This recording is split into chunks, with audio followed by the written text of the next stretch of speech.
Hello viewers, అందరికీ నమస్కారం. రేపు శనివారం అనురాధ నక్షత్రంతో కలిసి వచ్చిన అద్భుతమైన రోజు కనుక ఈ రోజు గుర్తుపెట్టుకుని ఈ ఆకు మీద దీపం పెడితే చాలు శని దోషాలు కష్టాలు పోతాయి, ధనం మిమ్మల్ని వెతుక్కుంటూ వస్తుందని పెద్దలు చెప్తూ ఉన్నారు. శనివారం అనురాధ నక్షత్రం కలిసి రావడం అనేది చాలా విశేషం. ఎందుకంటే శనివారం అంటే శనీశ్వరుడికి ఇష్టమైన రోజు. అనురాధ నక్షత్రం కూడా శనీశ్వరుడికి ఇష్టమైన నక్షత్రం. శనివారం అనురాధ నక్షత్రం కలిసి వచ్చిన రోజే శనీశ్వరుడికి చాలా ఇష్టమని శాస్త్రాలు చెబుతున్నాయి. కనుక ఈరోజు ఒక ప్రత్యేకమైన ఆకు మీద దీపం పెడితే చాలు శని దోషాలు కష్టాలు పోయి సకల ఐశ్వర్యాలు సిద్ధిస్తాయని శాస్త్ర పండితులు చెబుతూ ఉన్నారు. మరి ఇంతకీ శనివారం అనురాధ నక్షత్రం కలిసి వచ్చిన రోజు ఏ ఆకు మీద దీపం పెట్టాలి అనే విషయాన్ని ఇప్పుడు మనం ఈ వీడియోలో వివరంగా తెలుసుకుందాం. అంతకన్నా ముందు శనిదేవుడు ఎంత శక్తివంతుడో తెలిపే ఒక పురాణ కథను విందాం. శనిదేవుడు సాధారణ మానవులనే కాదు దేవతలను కూడా పట్టి పీడిస్తాడు. రామాయణంలో రావణాసురుడు ఎందుకు నాశనమయ్యాడు, ఆయన వంశం ఎందుకు క్షీణించింది అని అడిగితే అందరూ రావణుడు సీతాదేవిని అపహరించాడు, దానివల్లనే రాముని చేతిలో అతని కథ ముగిసింది అని చెప్తారు. కానీ అసలు కారణం అది కాదు. రావణాసురుడు నాశనం అవటం వెనుక ఒక రహస్యం ఉంది. రావణాసురుడు సామాన్యుడు కాదు. 10 తలలతో 20 చేతులతో స్వర్ణలంకను పరిపాలించాడు.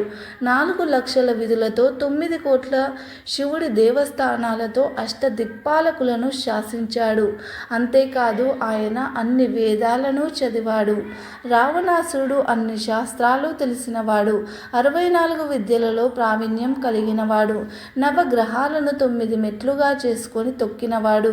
రావణ బ్రహ్మ ఒకరోజు రావణాసురుడు సింహాసనం మీద కూర్చొని ఉంటే 2 రాక్షసులు వచ్చి, స్వామి రావణ బ్రహ్మ, వీడు నా భార్యను తీసుకొని వెళ్ళిపోయాడు, అన్యాయంగా నా భార్యను చెరబట్టాడు, మీరే తీర్పు చెప్పండి అంటాడు. అప్పుడు రావణాసురుడు కోపంతో, ఓరి దుష్టుడా, పరాయి స్త్రీ తల్లి వంటిది, వేరే వారి భార్యను నీవెందుకు అపహరించావు, అది అన్యాయం, అది అధర్మం అని చెప్పి వెంటనే వీడిని ఉరితీయండి అని శిక్ష విధిస్తాడు. ఆ తర్వాత కాసేపటికి నారదుడు రావణుని దగ్గరికి వస్తాడు. రావణాసురుడు సింహాసనం మీద కూర్చుని ఉంటాడు. నవగ్రహాలను బోలా పెట్టి వారి వీపులను తొక్కుతూ ఉన్నాడు. ఆ నవగ్రహ దేవతల వద్దకు వచ్చి నారదుడు, ఏంటి నవగ్రహ దేవతలారా, మీ దృష్టి పడితే ప్రపంచమే తారుమారవుతుంది, కానీ నేడు ఈ రావణాసురుడి కాళ్ళ కింద నలిగిపోతున్నారే అని అంటాడు. దానికి శనీశ్వరుడు ఇలా అంటాడు, నారద, మా వీపు మీద కాలు పెట్టి తొక్కడం కాదు, ఒకసారి మమ్మల్ని బోర్లా పడుకోబెట్టకుండా తిప్పి చూడమను, అప్పుడు మా ప్రతాపం ఏంటో చూపిస్తాం అని అంటాడు. వెంటనే నారదుడు రావణాసురుడికి ఈ విషయాన్ని చెప్తాడు. రావణాసుర, ఇది విను, నీవు ఎంత పరాక్రమవంతుడివి, నవగ్రహాలను వీపుల మీద ఎందుకు తొక్కుతున్నావు, వాళ్ళ హృదయాల మీద కాళ్ళు పెట్టి తొక్కవచ్చు కదా, అప్పుడే నీ విలువ పెరుగుతుంది. ఎందుకంటే ఇది దొంగ దెబ్బ తీసినట్లు అవుతుంది. గ్రహాలకు భయపడి నువ్వు వారిని బోర్లా పెట్టావు అని చాలామంది అనుకుంటున్నారు. దేవతలు కూడా ఇదే అనుకుంటూ ఉన్నారు అని అనగానే రావణాసురుడు ఇలా అంటాడు, నారద, నాకు ఎదురే లేదు, ఓ నవగ్రహ దేవతలారా నా వైపు తిరగండి అని అంటాడు. వెంటనే నవగ్రహ దేవతలు తిరుగుతారు. ఆ వెంటనే వారి హృదయాలపై కాలు పెడుతూ వస్తాడు. రావణాసురుడు సూర్యుడు, చంద్రుడు, అంగారకుడు, బుధుడు, బృహస్పతి, శుక్రుడు ఇలా అందరి హృదయాల మీద కాలు పెట్టి వస్తాడు. కానీ శని గ్రహం మీద కాలు పెట్టడానికి రాగానే శని దృష్టి రావణుడి మీద పడుతుంది. ఇంతలోనే శూర్పణఖ రావణుని దగ్గరకు వచ్చి అన్నా అని ఏడుస్తుంది. రావణుడు ఏమైంది శూర్పణఖ అని అడిగితే, అరణ్యంలో రామలక్ష్మణులు ఉన్నారు, నా ముక్కు చెవులు లక్ష్మణుడు కోసి చేతిలో పెట్టాడు. రాముడి భార్య సీత చాలా అందంగా ఉంటుంది, అటువంటి అందమైన స్త్రీ నీకు భార్యగా ఉంటే బాగుంటుంది అని శూర్పణఖ అంటుంది. శని దృష్టి సోకడం వలన రావణాసురుడి బుద్ధి వక్ర ఉపక్రించి సీతాదేవిని అపహరిస్తాడు. ఆ తరువాత రామలక్ష్మణుల చేతిలో రావణుడు మరణిస్తాడు. రాక్షస వంశం నాశనం అవుతుంది.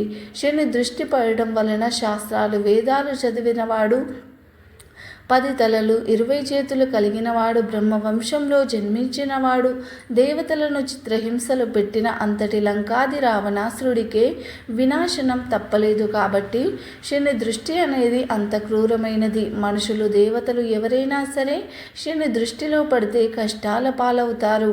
ఇక వీడియోలోకి వస్తే శని దోషాలు, కష్టాలు, బాధలు పోవాలంటే శనివారం అనురాధ నక్షత్రం కలిసి వచ్చిన రోజున చక్కగా జమ్మి చెట్టు దగ్గరకు వెళ్ళండి. ఎందుకంటే శనీశ్వరుడికి జమ్మి చెట్టు అంటే చాలా ప్రీతి. ప్రకృతిలోని కొన్ని ధాతువులకు, కొన్ని గ్రహాలకు సంబంధం ఉంటుంది. ఈ విషయాన్ని సైన్స్ కూడా ఇంకా కనిపెట్టలేదు, కానీ మన ఋషులు ఎప్పుడో కనిపెట్టారు. జమ్మి చెట్టుకు శనీశ్వరుడికి సంబంధం ఉంది. శనివారం అనురాధ నక్షత్రం ఉన్న రోజున ఈ జమ్మి చెట్టు విపరీతంగా యాక్టివేట్ అవుతుంది. కనుక ఈరోజు జమ్మి చెట్టు దగ్గరకు వెళ్ళి జమ్మి ఆకును తెచ్చి ఇంట్లో పూజా గదిలో జమ్మి ఆకు మీద దీపం పెడితే శని దోషాలు పోతాయి, అష్టైశ్వర్యాలు సిద్ధిస్తాయని పండితులు చెప్తున్నారు. మరి ఆ దీపం ఎలా వెలిగించాలి అంటే ముందు జమ్మి ఆకు రెమ్మని తెచ్చి ఒక ప్లేట్లో ఉంచి ఆ ఆకు మీద ప్రమిదను ఉంచి దీపం వెలిగించాలి. ఏ నూనెతో అయినా దీపం పెట్టవచ్చు. ఇలా దీపం పెట్టడం వలన మంచి ఫలితం కలుగుతుంది. శని దోషాలు, గ్రహ దోషాలు పోతాయి. శనీశ్వరుడి అనుగ్రహంతో సకల ఐశ్వర్యాలు సిద్ధిస్తాయి. జమ్మి చెట్టును సంస్కృతంలో శమి వృక్షం అని పిలుస్తారు. సముద్రాన్ని చిలికినప్పుడు దేవతా వృక్షాలు ఉద్భవించాయి. అందులో శమి వృక్షం కూడా ఒకటి. అప్పట్లో ఈ చెట్టును అగ్నిని పుట్టించే సాధనంగా ఉపయోగించేవారు. అందుకే దీన్ని ఆరణి అని కూడా పిలుస్తూ ఉంటారు. జమ్మిని పూజించడం అంటే జీవితంలో సకల విజయాలు సాధించాలని కోరుకోవడం అని అందరూ అంటూ ఉంటారు, నమ్ముతూ ఉంటారు కూడా. జమ్మి చెట్టు ఎలాంటి వాతావరణంలోనైనా సరే సులువుగా పెరుగుతుంది. నీటి లభ్యత లేకున్నా కూడా ఎక్కువ కాలం బ్రతుకుతుంది. ఈ జమ్మి చెట్టు నుంచి రాలిపోయే ఆకులు రాలుతూ ఉంటే కొత్త ఆకులు వస్తూనే ఉంటాయి. జమ్మి చెట్టు ఎప్పుడూ కూడా పూర్తిగా ఆకులు రాలి బోసిపోయినట్లుగా కనిపించదు. ఇప్పటి యువతకు, నగరవాసులకు ఈ చెట్టు ఉపయోగాల గురించి పెద్దగా తెలియకపోవచ్చు, కానీ గ్రామీణ జీవితంలో జమ్మి చెట్టుకు ఎంతో అవినాభావ సంబంధం ఉంటుంది. ఈ చెట్టు వేళ్ళు భూసారాన్ని పెంచుతాయి. జమ్మి చెట్టులోని ప్రతి భాగం నాటు వైద్యంలో ఔషధంగా ఉపయోగపడుతుంది. చెట్టు గాలి పీలిస్తే ఆరోగ్యంగా ఉంటారని నమ్ముతూ ఉంటారు. అందుకే శమి వృక్షం చుట్టూ ప్రదక్షిణలు చేయాలని చెప్తూ ఉంటారు. జమ్మి వృక్షానికి ఎంతో ప్రాధాన్యత ఉంది కాబట్టి ప్రతి ఒక్కరూ కూడా రేపు శనివారం రోజు ఈ ఆకు మీద దీపం పెట్టి శుభ ఫలితాలను పొంది సంతోషంగా జీవించండి. మనలో చాలామంది సాధారణంగా బజారుకు వెళ్ళినప్పుడు సరుకులను కొని తెచ్చుకుంటూ ఉంటాం. అలాగే ఇంటికి అవసరమైన వస్తువులను కూడా కొని తెచ్చుకుంటూ ఉంటాం.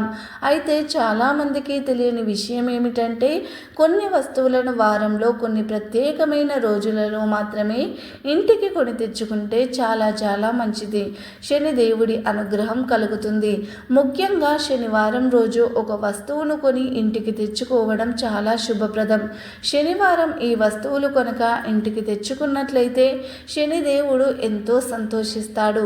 శనీశ్వరుడే మనకు ఐశ్వర్యాన్ని కలుగజేస్తాడు. అంతేకాదు లక్ష్మీ అనుగ్రహం కూడా పెరుగుతుంది.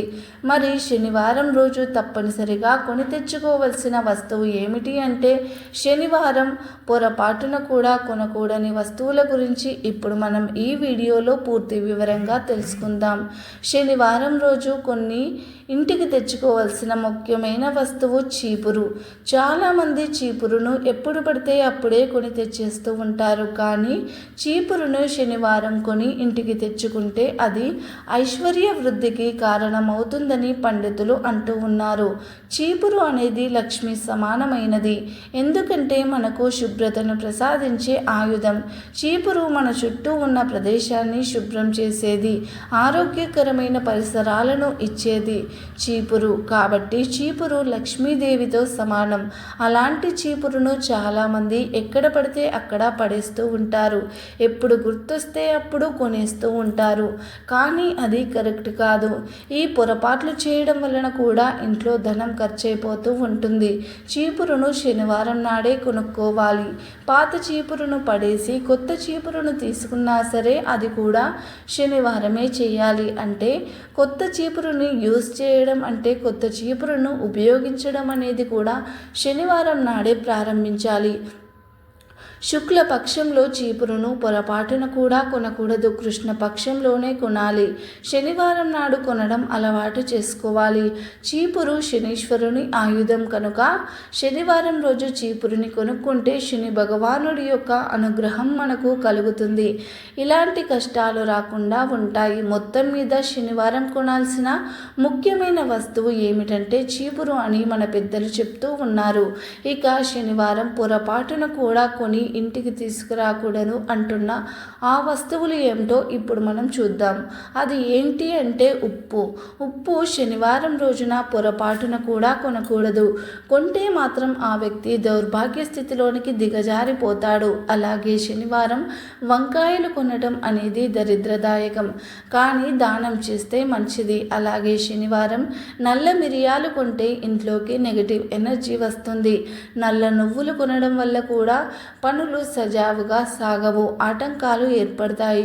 శనివారం నల్ల దుస్తులు లేదా నల్ల చెప్పులు కొనకూడదు. ఇనుము వస్తువులు, మోటార్ సైకిళ్ళు, కార్ లాంటి వస్తువులు కూడా శనివారం కొనకూడదు. శనివారం కొనే ఆవాలు కూడా దరిద్రాన్ని మోసుకొని వస్తాయి. శనివారం ఆవాలను కొని ఇంటికి తీసుకురాకూడదు. కాబట్టి మీరు కూడా శనివారం ఏ వస్తువులను కొనాలి, ఏ వస్తువులను కొనకూడదో తెలుసుకుని జాగ్రత్త పడండి. మా వీడియో కనుక మీకు నచ్చినట్లయితే లైక్ చేయండి, షేర్ చేయండి. అలాగే మా ఛానల్ని సబ్స్క్రైబ్ చేసి గంట సింబల్ని యాక్టివేట్ చేసుకోండి. మేము పెట్టే వీడియోస్ మీకు నోటిఫికేషన్గా వస్తాయి. వీడియో నచ్చితే కామెంట్ బాక్స్లో జై హనుమాన్ అని తప్పకుండా కామెంట్ చేయండి. ధన్యవాదాలు.